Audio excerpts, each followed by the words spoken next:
Cancer healer centre, a new beginning.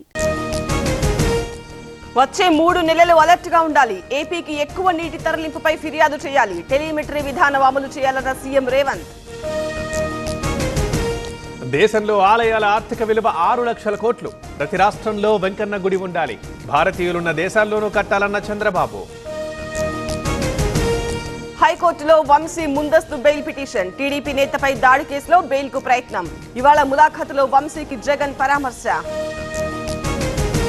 అర్హులందరికీ ration కార్డులు. Code అమల్లో లేని జిల్లాల్లో వెంటనే పంపిణీ చేయాలంటూ ఆదేశం. ఏర్పాట్లు చేయాలన్న సీఎం రేవంత్. భోగాపురానికి అదనంగా మరో 500 ఎకరాలు. మంత్రుల కమిటీ కీలక నిర్ణయం. జీఎంఆర్ ప్రతిపాదనకి ఆమోదం. చెన్నూరులో విద్యార్థిపై తోటి విద్యార్థుల దాడి. విధుల నుంచి ప్రిన్సిపల్ తొలగింపు. ప్రభుత్వ నిర్ణయంపై విద్యార్థుల నిరసన. అనంత సెంట్రల్ వర్సిటీలో మరోసారి టెన్షన్. లేడీస్ హాస్టల్ ఘటనపై విద్యార్థుల ఆందోళన. వీసీ కారుని అడ్డుకున్న స్టూడెంట్స్.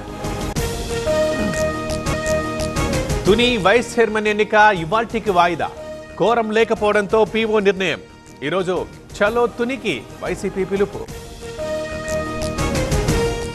ఆత్రేయపురంలో ఫుడ్ సేఫ్టీ అధికారుల తనిఖీలు. కల్తీ నెయ్యి విక్రయిస్తున్న షాపులపై దాడులు.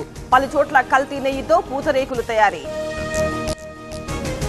హంద్రీనీవా కాల్వ లైనింగ్ పనులకి శ్రీకారం.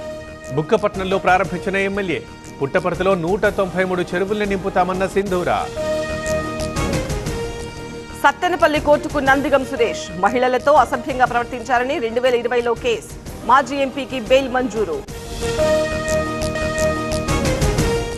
వైభవంగా సమతా కుంభ బ్రహ్మోత్సవాలు. ఉదయం 10 గంటలకు రథోత్సవం. సాకేత రామచంద్ర ప్రభువుకు చక్ర స్నానం. మోదీ కబుర్లే తప్ప టెక్నాలజీ పెరగలేదు. డ్రోన్ ఎగరేసి చూపుతూ రాహుల్ విమర్శలు. అది చైనా డ్రోన్ అంటూ బీజేపీ కౌంటర్లు. యమునా నదిలో క్లీనింగ్ ప్రారంభం. 3 ఏళ్లలో శుభ్రం చేయాలని లక్ష్యం. పనుల్ని పర్యవేక్షించిన అడిషనల్ చీఫ్ సెక్రటరీ. కొత్త సీఈసీగా జ్ఞానేష్ కుమార్. రేపు బాధ్యతల స్వీకరణ. నేటితో ముగుస్తున్న రాజీవ్ పదవీ కాలం.